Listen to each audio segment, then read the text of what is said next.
Tyrell, it looks like these last 3 or 4 games, you're starting to find yourself and play a little, really consistently. Just what do you think has gone into some of the improvements that you've made over the last couple of weeks? And obviously Saturday was a huge peak moment for you, I guess, since being here. Just talk about it a little bit.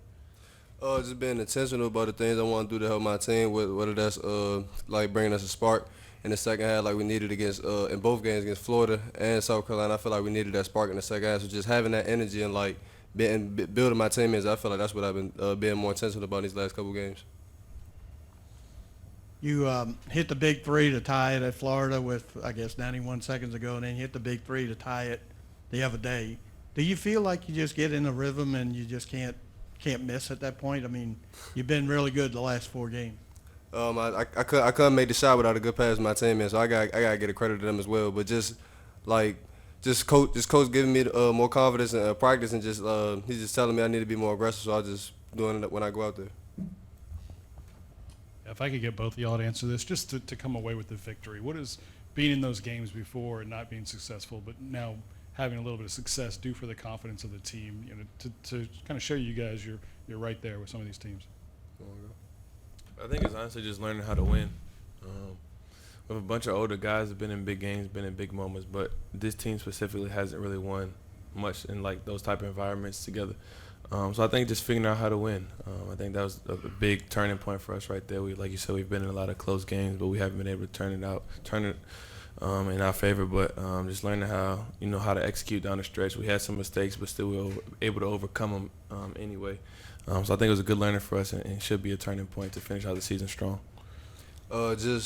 Just picking up on the things, like I feel like in all the games we've been in this last like couple 7 game stretch, we've been right there. Honestly, just like cleaning up some of the little things we've been messing up on, like turnovers, like taking bad shots, or like just not rebounding. And I feel like we did a lot of those things. That's why we got the game done on Saturday. Yeah, Jordan, Kentucky comes in as an elite offensive team. They're top 10 in fast break points. They like to get out in transition. You guys have played a lot of teams like that in conference play so far. Just what can you take from past experience, maybe help, I guess, kind of contain what they like to do well, which is get out in transition? Yeah, for sure. I think he just said it, trying to limit them as much as we can at that transition and easy points. I think making them play against our half-court defense, which has been good for us most of the year. We've gotten in trouble when we allow teams to just get out in transition and run and able to shoot threes freely. So just like running them off the three-point line, taking away their easy transition opportunities and making them play against a set defense. I think we like our chances and like the results if we're able to do that. But just being smart, going out there and play the game that we know how to play and executing our game plan. Jordan, I'm sure you played Kentucky quite a few times over 4 years at Vanderbilt. What is it about them that just kind of every year, I mean, obviously they reload, but, I mean, they just have a kind of an aura about them? Yeah, for sure. I mean, it's Kentucky, I think that kind of translates onto the court as well. You'll see it in their fan base and the way they travel and the way they root for their team. On Twitter and on social media, they're everywhere. They'll be in your comments, it's a lot. But, they bring that same kind of swag onto the court. They also have really talented players, but they play at a really free-flowing, free system. They have a lot of confidence. They come out and play their game. They shoot a lot of threes, play fast in transition. So there's a rhythm about them that allows them to score a lot of points, and a rhythm about them that allows them to play with such confidence because they know they're going to get a lot of shot opportunities to shoot the ball as well as just, play as a team and play together. What have you guys seen? We'll start with Jordan and then go over. What have you guys seen in Trey? And just what do you admire about his game that you would like to emulate? Yeah, the toughness and the leadership are the two main things. Every game he's called to do something. Last game it was rebound and lead, and he did that perfectly. The first, I don't know, probably 4 or 5 possessions, I think Trey got every rebound. He started the game with like 6 rebounds in probably a 2 or 3 minute span. It was incredible to see. But he's just been our rock, honestly. The last couple of games, he's been our emotional leader. Every time we've needed something, Trey's been in the huddle. He's been the guy that we've all turned to and looked towards to be that kind of stabilizer for us. And he's really done a great job of leading us as the point guard. He's been starting lately. So He's really done a good job of just being that steadfast leader for us, as well as being our dirty work guy. He's guarding other teams' press perimeter players. He's doing everything. He's rebounding. We need him for tip back, whatever it may be.